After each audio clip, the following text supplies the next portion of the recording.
welcome back to My Story, My Reality. My name is Tia, and I am the host today. And today I am interviewing Professor Tara Allen. Hi. Hi. Okay, let's get started. Okay. So, first question. Yes. How do you overcome failure? Ooh, how do I overcome failure? Is that one of my questions that I ask my guests? No, I just took. How do you view and overcome failure? How do I view failure? Okay, Yeah. so I love failure. I think it's amazing. So I have a really good relationship with it. Okay. And I think that failure is necessary for change. Mm-hmm. And I think that change in the world is necessary for innovation. And so I think that without failure, you couldn't have innovation. And I think that without failure, you couldn't have creativity. And so since I love creativity, therefore I love failure. And how I overcome it is I don't overcome it. You just work through it. Yeah. I don't try to overcome it because I don't feel like it's something that's bad. Yeah. And so I think if you're trying to overcome something, you're viewing it as something that shouldn't be a part of your life. And so for me, I'm like, no, this should be a part of my life because I'm a creative person. And in order to be creative, I need to fail. Right. And I need to do it every day. And so I think that there's kind of like a saying, invite your fear to tea. And so every morning, you're like, hey, fear, let's like, we have a great relationship. We talk every day. We just had some tea and we're just going to knock this out. And so I think with that comes confidence because if I'm embracing failure because I know the outcome and I'm not trying to overcome, then it is now my best friend. Yeah. Yeah. And why would I want to get rid of that? Right. Or tell it it's something else, like an opportunity or something. Yeah, right. Because when you fail, you have a chance to learn from your failure. Oh my gosh, yeah. And improve so much better. Yeah. Yeah. Yes, and I do love time, and so efficiency is important to me, and so yeah. Nice. Mm-hmm. Awesome. Thank you. I feel like that's an odd first question. Isn't it? I feel like I want to go back to the beginning. No, it's good. No, it's Okay. good. Yeah. So now that we've opened up with that, I think it's a great opener. It's a great hook. yeah, really. Okay, let's go back to you and kind of how you came to be where you are right now. Because right now you're a professor at Kirkwood, and you are professor in marketing and business. So what has led you to be here right now? Because everyone has a story. Yeah. So I want to hear your story. Yeah, you're like, I need to I'm know. like so ready for You're this. like, I need to know. You're like, feel like forget these questions. I feel like that first question, I was like, it's a great question, but I'm like, I feel like I should have asked that later. It's like No, the that's first I one. think it's a great starter. All right, that was the intro. So Yeah. let's hear your story. Okay. Like, where are you from? Where were you born? Like where was schooling, life, everything. Let's hear it all. Okay. So I was born in Texas. I lived in 10 states. Oh, wow. And so within those states, I've lived in multiple cities or towns within those states as well. And so in some states, multiple times. So this is my second time in Iowa. And so I feel like, I love the United States so much. And I feel like every state is like a different country. And so I'm always like... their own culture in every state. Yeah, and then within each state has a culture, within each region has a culture, within each city has a culture, and then within that city, each neighborhood has a culture, and then with each neighborhood, each street has a culture, and then with each street, each home has a culture. And so I just really think that's beautiful and sacred, and I love it. But I think I've always been I grew up kind of like secluded on a farm, didn't have any neighbors, Really? like dirt road, no bridge to walk to. I had to walk a mile to my school bus and take my shoes off and wade through the water. And it was just like, you don't hear about that in like modern days, but that's how I grew up. And, you warmed by the fire and you found your food and you ate it and you grew it. Wow, and you like really girl, country girl. girl. You did not get new school clothes. Wow. Just whatever was found at an estate sale for $1 in a box, find it and wear it. And if it doesn't match, doesn't care. So as you can, I got fuchsia boots on today. I love your boots. And turquoise pants. Can the camera Oh yeah, let's show. show everybody. So colorful today. I love it. I saw that. I was like, look at those boots. Yeah. This is nice. Does it match to you? Like the color? It goes. Oh, yeah. It totally So works. fun. Oh, yeah. And I think that is probably from me having to piece together a box that was given to me that says, here's your school clothes, and figure out how to wear it. And I didn't have things that matched. So I figured out this is fine. This is okay. And I'm not afraid of that because this is what I was given. And so I think it's just whatever you're given, what do you make of it? You know, you've always seen that. And so anyway, but I've been to a lot of schools. I can't really tell you how many. I've been to private and public. My parents have been divorced a lot. Wow. So, Sounds like a really like rough childhood. Like I feel like if you're in and out, you can't make friends if you're switching schools. Oh yeah, no childhood friends. And if your parents are constantly at odds and fighting. Different states. Different states. Oh my word. So then you're probably moving a lot. So that's what you've been to 10 step states. Siblings, lots of step parents. My word. I think so. My dad's been married 4 times. My mom's married 11. Yeah, all before graduating high school. Yeah, I know. I know you can't even shut your mouth, right? Yeah, before high school. Word. Wow. Yeah. So I had a lot of step siblings. I had a lot of So there's people coming in and out. Constantly. Wow. Constantly. Yes. So that is unstable. Super unstable. Yes. Wow. And so with that, you know, going to the schools, I developed a lot of social intelligence. And so that's where I'm able to go into any community and fit in. Because I've had to do it over and over and over and over. And I feel like that's my superpower. Because I can go into a community, thrive, live, find friends, find my tribe, and I'm communal. And yeah. And so I was like, okay, let me graduate early. So I graduated early. Wow. And you were like determined. You were ready. Yeah. I was like, I got to get out of here. Were you very independent as a kid? Like, I mean, yeah, you have to be. You have to be. Yeah. So you have to be independent because I had to take care of myself. Right. Because unfortunately, no one's taking care of you. No. I did my own laundry. I cleaned the house. I made my own food. There was none of that. So when you you grew up, like you had to like get your own food, like is that because your parents weren't around? Correct. So yeah, I raised myself. You were literally raising yourself. The trees raised me. Yeah, that's what I always say. And yes. Oh my word. Yeah. Wow. Yes. And so with that, I graduated early and I joined the military. Wow. You were ready to just get out and start. Wow. Yeah. And within the military, you know, I found my tribe and you have camaraderie and you got people from all over. And to me, that was very easy. Yeah. Wow. And so then I think it makes you very brave. Oh, yeah. Yeah. Right. So what made you decide to join the military then? It was I needed to start my own life and that was my avenue. Really? To be honest. Yeah. And then I ended up loving it. And so it was just kind of this like amazing surprise. Yeah. And then also it gives you the opportunities that you want. So I always like say I'm a creator. And so when you're a child, you can't create your own reality really. You are at so when people are like, oh, I've had this bad childhood or whatever, I don't judge them on that because they couldn't change that. That's how they were born into it. You're born into your family. That's the experience that you had. Accept it, learn, and then see what are the good things, what are the bad things. But I kind of like take a neutral approach because someone who maybe have this great family, you know, but then didn't have these experiences might see it as, well, I didn't have these experiences. That is bad. Yeah. It's not. It's just your experience. Right. This was my experience. This was your experience. What you do with yours is your lane. What I do with mine is my lane. And so I just try and stay in my lane. Like, this is my life. Let me create it. If I don't like something, I can create it. But now, once I pass 17, you know, okay, this is I'm going to take matters into my own hands here. Right. Right. You have to. You've always done it that way. Like, you just kind of have to do that. Yeah. Wow. If I don't like it, because I didn't like that.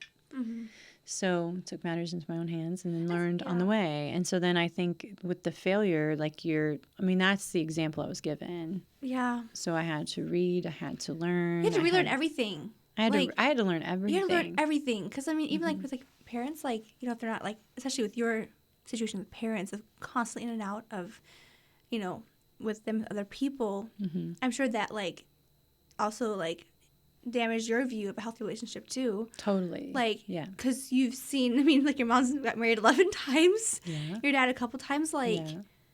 that's crazy. So, I mean, and then also not your parents, like the neglect of your parents too. Like, so when you joined the military and coming from all that baggage, like, where were you at as a person? Like, we were just like, I just want to get out, like, forget everything that happened. Like No, where were you? Because I think, like, it's all also perspective. So is that really baggage?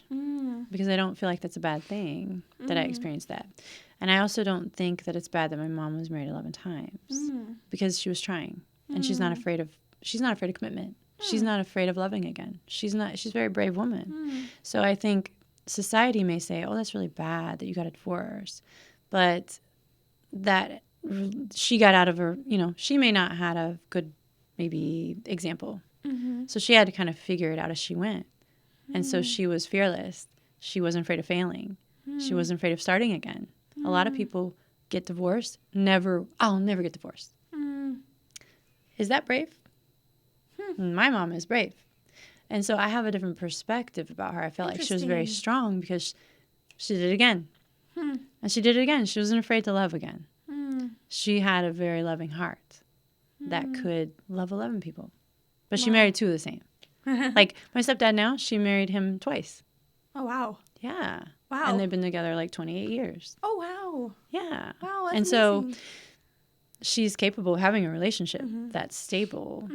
Yeah. Wow. Yeah. It's so interesting, even like you're saying, like your perspective, like the way you view things. Yeah. Like, can shape how you could say it. Some others, might say like it's a bad situation. Like I would look at that and be like, oh, that's horrible. But for you, it's like you learn so much and they learn so much, and you see the positive of it, which I think is really cool. Like your mom's bravery of failed relationship and not being afraid to love again, because that can be hard too, going through like a breakup and because whatnot.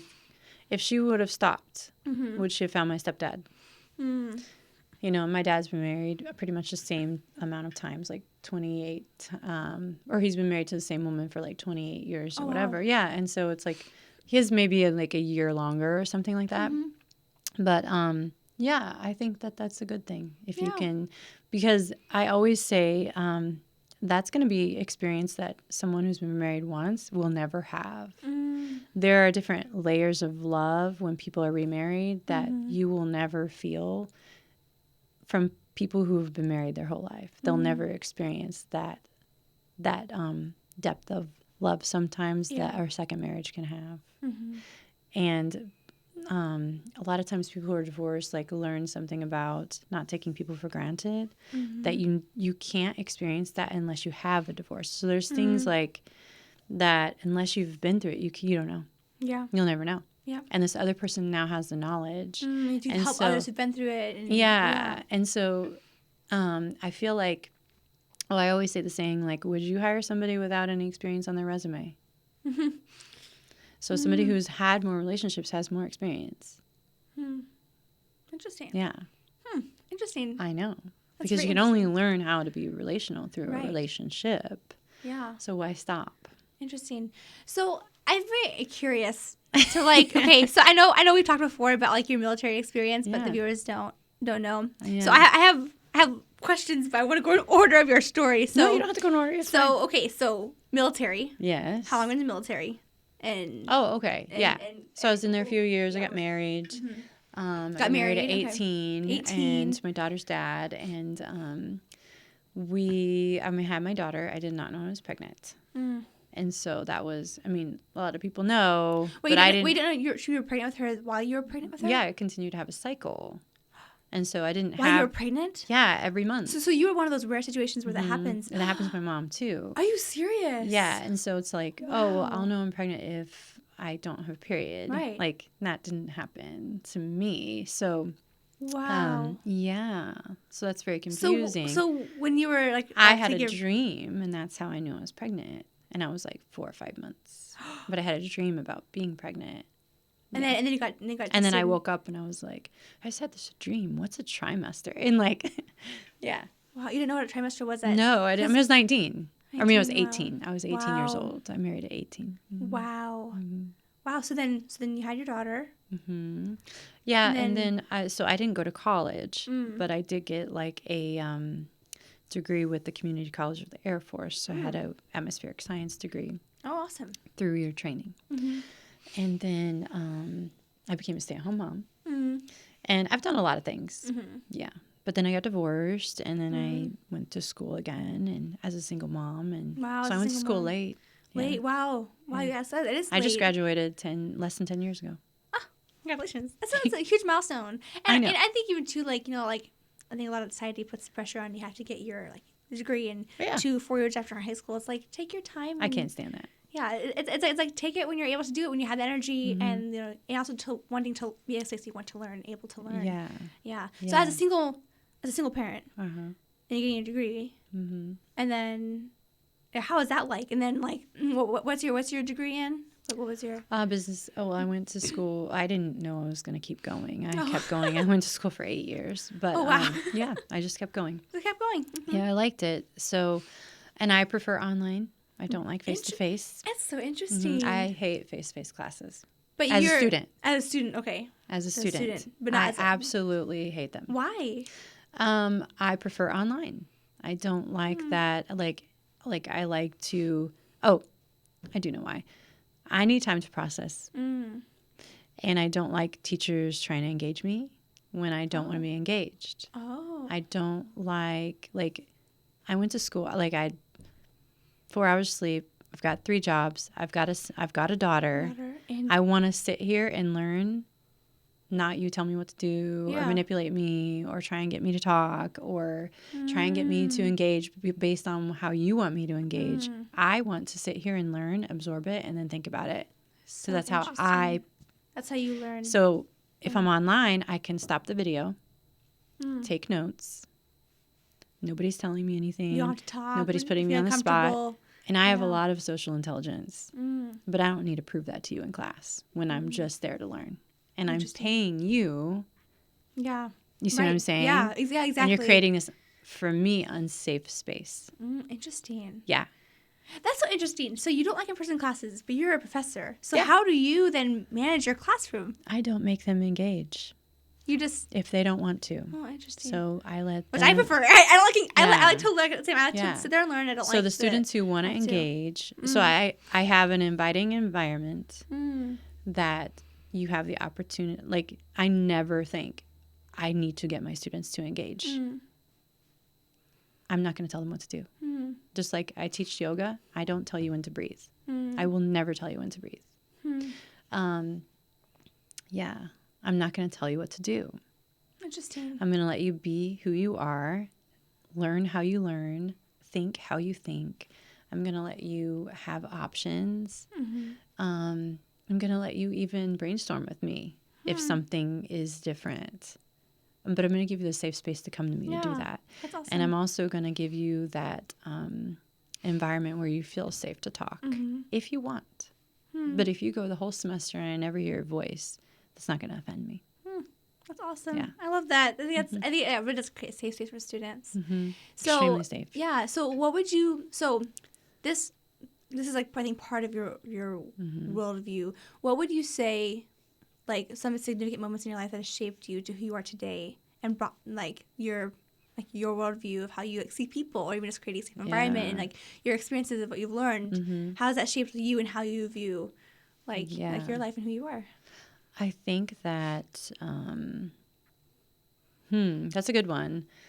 There's a few. So I fostered children. You do? I did. I love fostered that. 11.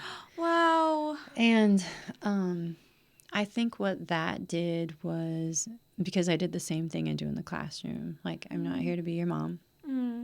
I'm just here to give you, like, what you need at the very basic, right?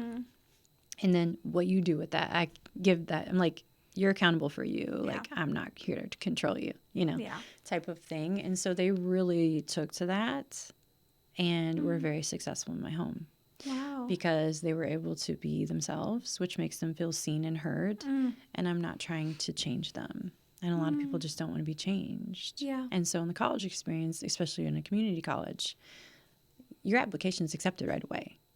So everybody I mean, it is a diverse Very place. diverse. Yes. And so, yeah, I'm just aware of that. So I think I've always had some, like, awareness, probably because of my childhood, like always needing to be like, because you're in this survival mode. Survival mode, yeah. And so survival mode brings like hyper awareness to an individual.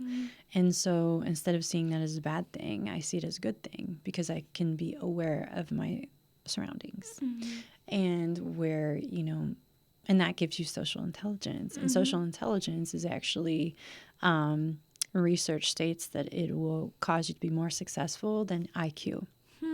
So you can be the smartest book smart, but if you don't have social intelligence, Yeah. someone with social intelligence will have better outcomes. Because they know how to work with people and put their knowledge and use it and practically use it. Interesting. Connect. Connect with people. They're able to connect. Interesting. Yeah. And how I find connection is by letting people be themselves. Interesting. And you mentioned this before, and outside of the podcast, so I wanted to ask. Okay. Because you said that you have the special ability that you can connect with any person.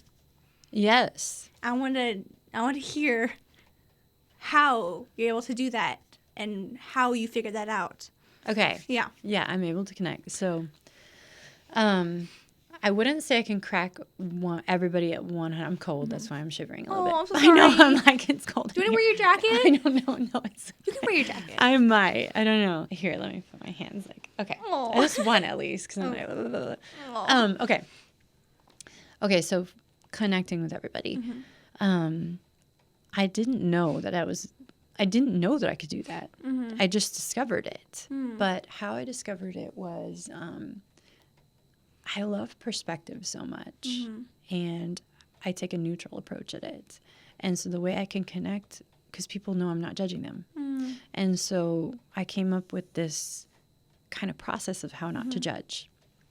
And so I just like, but I also know that people have biases. And so I'm just very like introspective of like finding my bias or, you know, not letting it get to discrimination or racism, but maybe I have this stereotype or maybe I have this. You can still connect with people knowing that you have those things. Yep, exactly. But I think the connection comes with, I'm not competing with them. I'm very communal.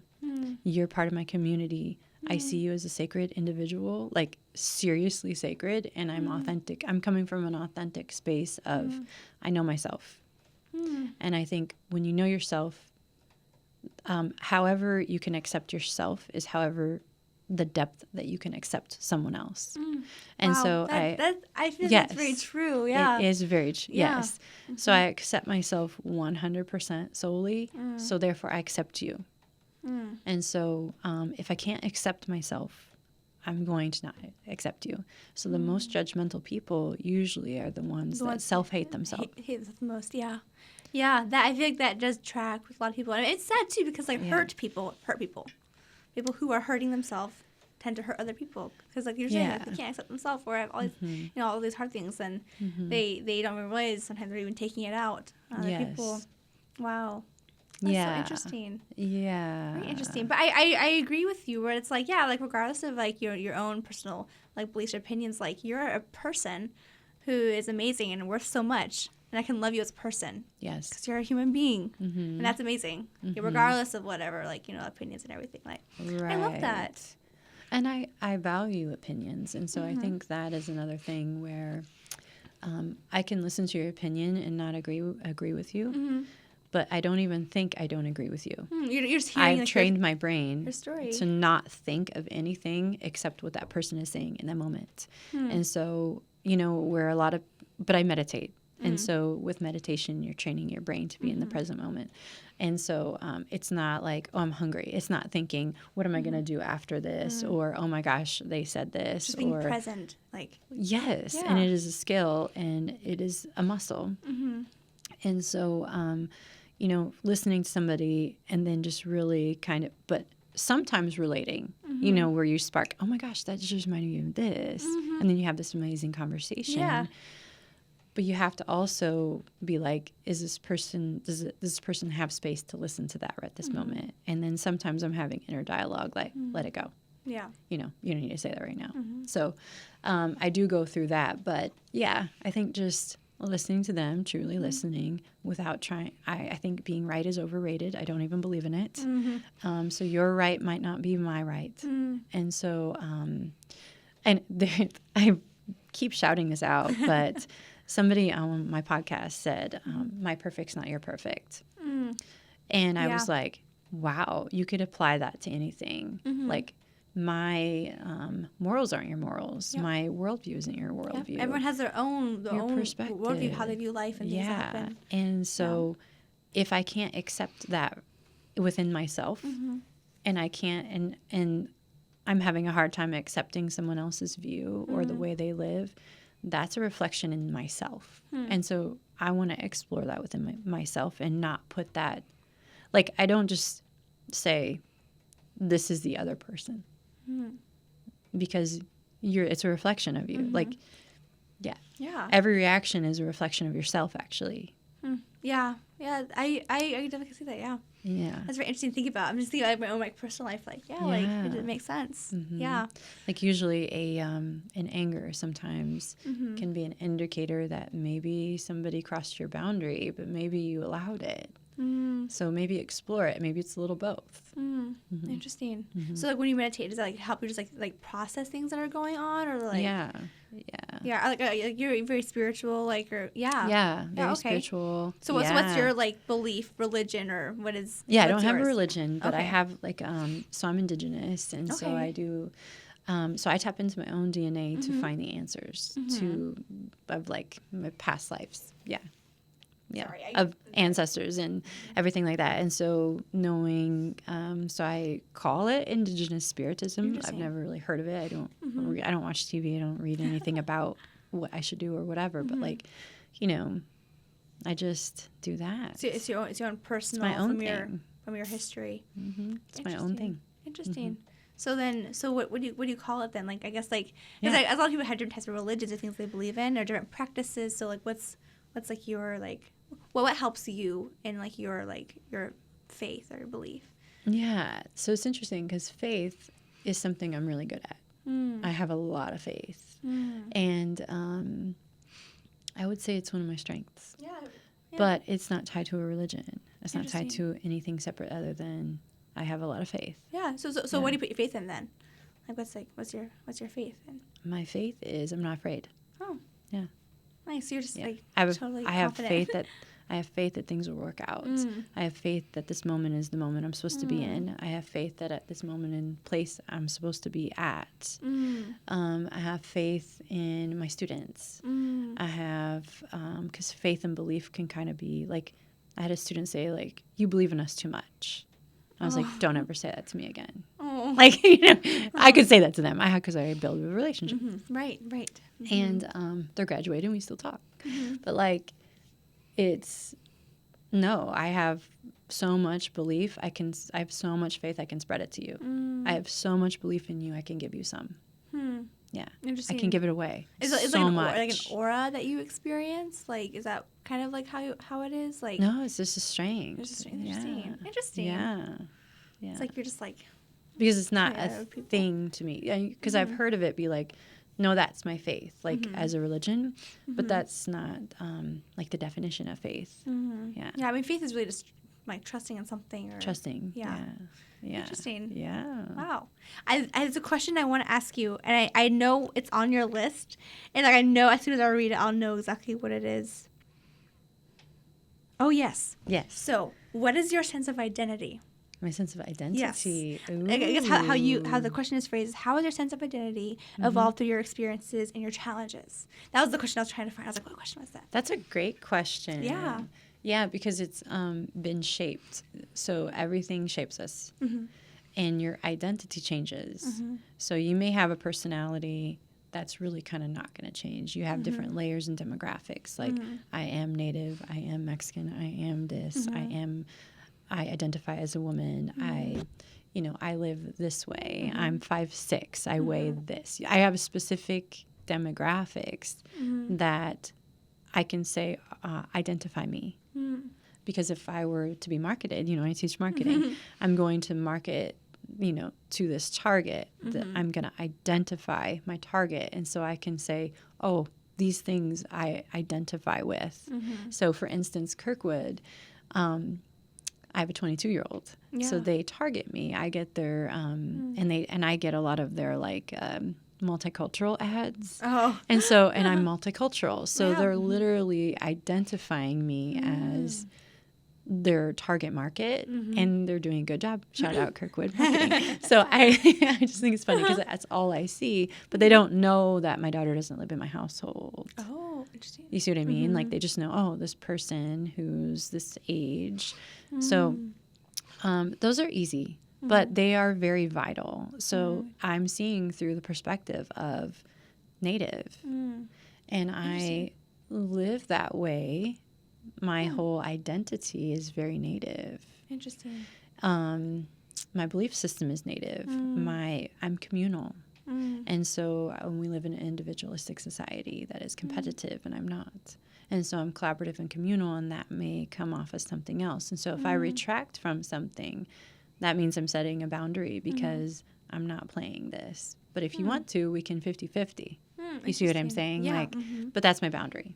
Interesting. Because if we're living in this community, then there has to be some give and take there, and so that's just a different perspective where people are coming. So I identify as communal.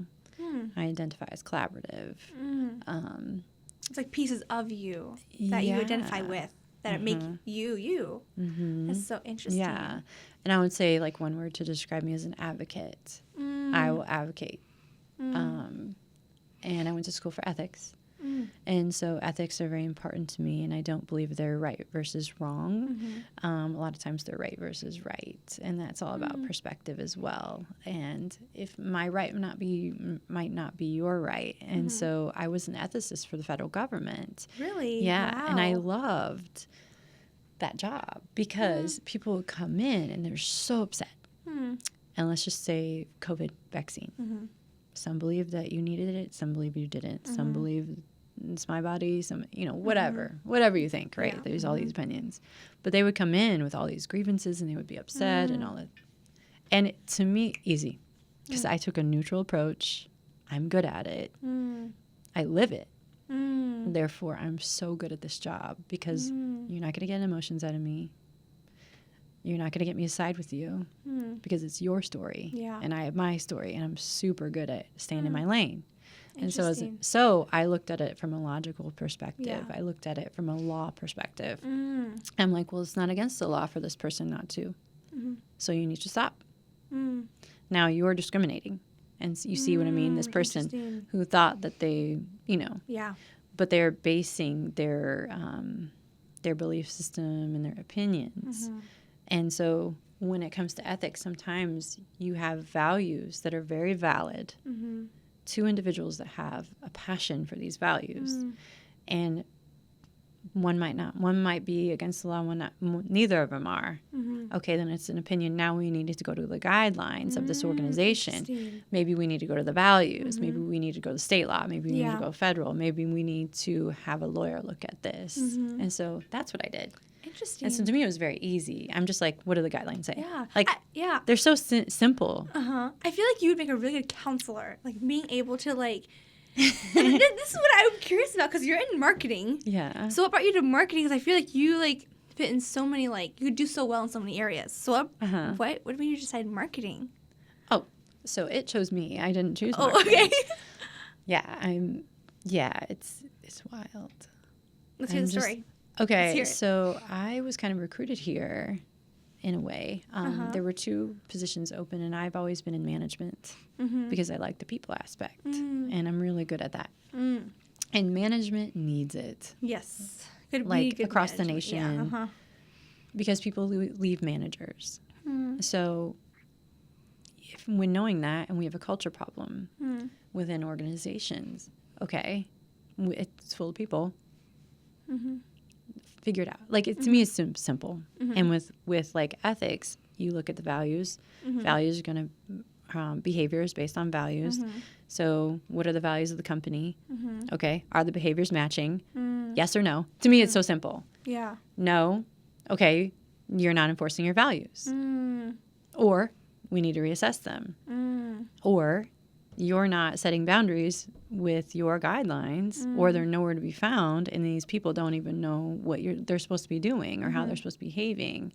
And to me, if you want to work for a place, look at their values.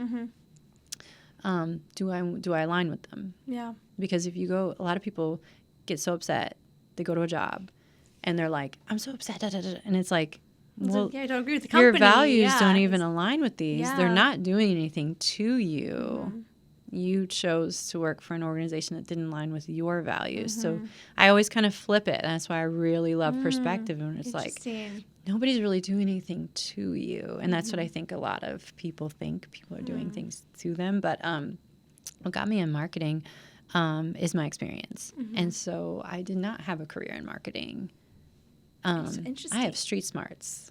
So, and sometimes street smarts can over any book. Interesting. Because marketing, you're gearing your like product to somebody, and gearing it to it, they will see it in the way that they think they might need it. Which is all about perspective. Yeah, it's understanding their perspective. Yeah, and a lot of people don't know how to look at someone else's perspective because they only see themselves. They can't get out of themselves. They can't get themselves out of the way to be like, because I hear it all the time, even after teaching, and like, well, my view, well, people my age, and it's like, okay, well, that's not the target, right? So it doesn't matter what you think, and who wants to hear that? Yep. Doesn't matter what you think. Who is the person we're selling to? How do they behave? And so it is very psychological. It is very like counseling. It is very psychological. Like, understanding it's extremely psychological. So you have to understand people to even be in marketing. And so I feel like I know that pretty well. So yeah, I definitely can tell you have, and I know you'd also like you have really a very good that. sense on that. Yeah, really good at that. And then the other thing is like I've had businesses before even going to college, before even going to business school. I had a business, and it grew so much we had to go move across town. Oh, wow. And I was known in the community and across the United States. Wow. Yes. So what happened to your business? Well, I got a divorce. Oh. Yeah. But I don't see it as a failure because I learned so much before, and I did it without school. Wow. That's so cool. So you were I figured out how to market, and I did, and I didn't know any of these terms, and like. And I had flyers, and I had the friend, and I had the referral, and I was in parades, and I did cause marketing, and I had huge events, and pulled in people. People flew in. People did this. I sold wholesale. I started with $5, and then it went to $25. Then it went to $50. Then it went to $1,000 a month, just selling clothing. Wow. And then people were and it was just like I was just like on it. I knew how to hustle. I knew how to market. Wow. Yeah, I branded myself. I mentored. I created. And probably within the last 20 years, I've created so many jobs. I can't even count. And then even when I lived here before, starting different like programs and jobs and coming back, moving away 4 years and coming back, they're still going. That's so cool. And growing. Wow. And it's like, okay, I know how to create sustainably in a messy way, but I own it. Yeah. And I'm not afraid of it. Wow. And so I have a lot of street smart. So then you said marketing chose you. Yeah. So then did you have a marketing job before you were at Kirkwood then? No. You just came from Never had a marketing job. And you just teach marketing And here. I'm in charge of the marketing program. Wow. That's amazing. I mean, you never did marketing, but you marketed so much without quote unquote the marketing aspect. So do you have you have a degree in ethics? Is that what you said? Do you have a master's in that or a bachelor's or? I have an MBA in strategic leadership. Oh, wow. That makes sense. And then I completed a half a doctorate program in ethics. Yeah. Wow. Ethical leadership. That is so cool. Look at you. Going all out. It's amazing. And then you came here. So so you said you were recruited here. I lived in Nashville. Okay. I was working for Tennessee State University where Oprah went. And I was they created a job for me. Like, I got in there doing kind of like data. And they're like, this girl needs to be in charge of a bunch of stuff. So they kind of created a position for me. that At the university there. Mhm. Wow. surpassed my boss. She was game, like we're friends. Wow. And so I was the director of professional development. And so I went up to the top 3. Yeah. Wow. And then, so I had 8 colleges and I was able to, because of the perspective thing and because of knowing that and because of understanding values and all this kind of stuff. And it was early childhood learning sciences training across the whole state. And so I was able to make a legacy there and, oh my word. do a really good work. Yeah. And then Congratulations. That's awesome. when I left, my old boss, who I had surpassed, got my job. So it made a way for her. And so again, that's so created cool. another position that was able to help someone rise. You see what I'm saying? Yeah. And so I'm doing that here with internships, meeting people for coffee, always out networking. I'm always out creating new jobs. Yeah. Yeah. So what about you And to it's Kirkwood countless. then? What about you to Kirkwood then from Tennessee to Kirkwood? I love Kirkwood. Did you go here before? No. So how did I was you- an adjunt. Oh, you're so confused about that. Yeah. Yeah. So I lived here before, and I was an adjunct part-time. Oh, okay. Yeah. And then I would fly back and forth. Yeah, because I was so dedicated to Kirkwood. And I would teach Aw. online, and I would teach a maximum Oh, I love amount. that. I love Kirkwood too, so you I know. do love Kirkwood. Kirkwood's Like, amazing. I love it. I yeah. love Kirkwood. Yeah. Yeah. I so do love nice. Kirkwood. Mhm. Wow. So you loved your job there, but you came to Kirkwood Mhm. even And still. I took a pay cut. Mm-hmm. Yeah. I'm sorry I took a pay cut, but I'm glad you're here. Yeah. That's so awesome. Yeah. Wow. That's so cool. Yeah. Wow. So then, with your life, then because you're a professor here, Mhm. you know, you have a daughter, and you're constantly marketing and meeting with people. Like, how do you balance personal life and work life? Oh, that's a good question. So for me, it's a passion. Mm-hmm. So it's integrated. So it's just my lifestyle. Like networking is my lifestyle. It brings me joy. Mm. So I network every day, 7 days a week. Wow. You don't take a break? No, Don't you need a break? no, because I love it. Oh. So it's not- It fills you up as you're Yeah, going. and so it is like your break. yeah, I like I guess, don't yeah. watch TV. Mm. I love to create. So that's what I like to do. Mm-hmm. And then I have other things I like to do too, and I also like to be bored. You like to be bored? Yes, because you What? need it. You need it for creativity. Oh, you're so bored. You had No, to come you up with no, you something. sit. No, you deliberately be bored. Like, sit and do nothing and plan nothing, so that you can think.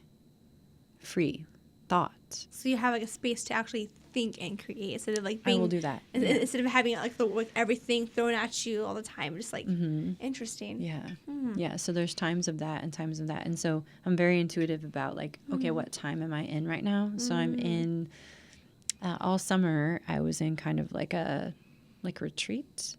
Mm-hmm. And I read a lot and I was not very like out there. Mm.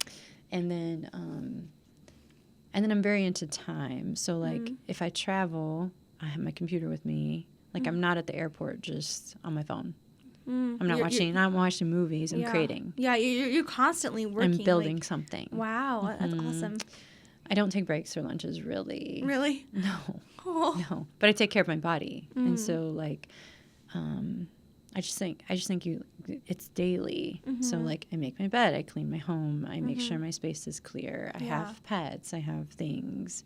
Mm-hmm. I set aside time. I go have fun. I do marketing campaigns, but that's fun to me. Mm. And so it's just very integrated. Wow, Yeah. that's so cool. Uh-huh. Is there any like I know because we're short on time here. Is there any like I guess like advice you give to students? I guess them as a student in college, balancing life, or even just like talking about perspective. Like maybe like there's something going on in their life that they're really struggling with, and maybe their perspective change might like help a situation or something, or you know. I do. Yeah. I have okay. very good advice for students. All right, let's hear it. So when I was a student, Mm-hmm. I was divorced. Mm. I was a single mom. I had a toddler. And as a like I teenager, had 19, 3 jobs. like I had wow. a full-time job. I worked at a gym. Huh. And then I had a side hustle. And I went to school full-time at a private university that was demanding. Oh wow. And I did not have internet throughout any of my college until I got to my master's. Wow. And I did not make excuses. Mm. And so I want to talk to students about excuses Mm. because and maybe question why you're in college, and do you really want it? And if you don't do it. Yeah. You're spending money on it. So what do you value? And so my kind of question to students would be, I mean, like, I decided to go to college because I wanted it. And so you make a way for what you want. And so if you're not making a way, you don't, maybe question, do you really want that? Because there were classes I didn't like. There were professors I didn't like. There were teams that I could not stand. Yep. There were team members that I couldn't get away from. And I was like, oh, I have to be in their team again. You know, but those are very valuable experiences that I see now in the future that I needed. But my whole thing was like, you know, I'd put my daughter, I would go and research at a coffee shop. I'd bring my baby. We would get a bagel or some tea because I couldn't afford a latte. You know what I mean? And like, I would, you know, get all my research and save it so that I could go home, do my homework, have to get her out of bed, put her in the car, and then I would go to a parking lot where I could you know, like Starbucks or McDonald's or whatever. Use the internet there. At 11:59 and make sure that I could download into Talent or whatever because we had D2L too. And I got a 4.0. Wow. Yeah. Wow. I did my homework year after year without internet, car trouble, baby, Yeah, single parent. 3 jobs. Oh, my word. And I did it. So it's all about... Did you sleep? Yes, I sleep a lot. I didn't last night because I didn't have enough magnesium, and I taught an aqua class, and I usually double up anyway. But magnesium helps you sleep. Yeah. But yeah, so it's my whole thing is like explore your excuses and see, like, question what you really want. Yeah. And then also, like, I don't put my capacity of what I'm on my students. So when they're making excuses, it doesn't matter to me. If they tell me, I don't even care if they come to class. That is not, I'm not paying for the class, you are. So that is your responsibility if you want to or not mine. So, so I just don't put that responsibility on me as a professor. That's actually yours. Yep, it is. And so it's of such freedom in that, and students like that, actually. I like that, too. I really appreciate it in our class. Like, I appreciate the flexibility very much, so much. Yeah, but my whole, like, my word of advice is you can. And be uncomfortable. Yep. You know, are you, you know, yeah. Explore being uncomfortable. Push past it, even if you need to cry. Yep. But you can do it because there's people that have more circumstances that are doing it without complaining. Yep. Wow. And so I love that so my much. whole thing is you create your life, and there's no excuse except for the ones that you create yourself, and nobody but you can change that. Yep. And so my advice would be to create your world. Don't make excuses. Keep going and believe you can. Yeah. Oh, so good. Awesome. Yeah. Oh, I love it so much. I've been waiting for this like so much. So I know we could keep going, but I have to stop it because of time and responsibilities. But anyway, thank you so much for coming today. It's awesome. It was okay. It all was good. And thank you everyone for watching. And thank you. Yeah, bye.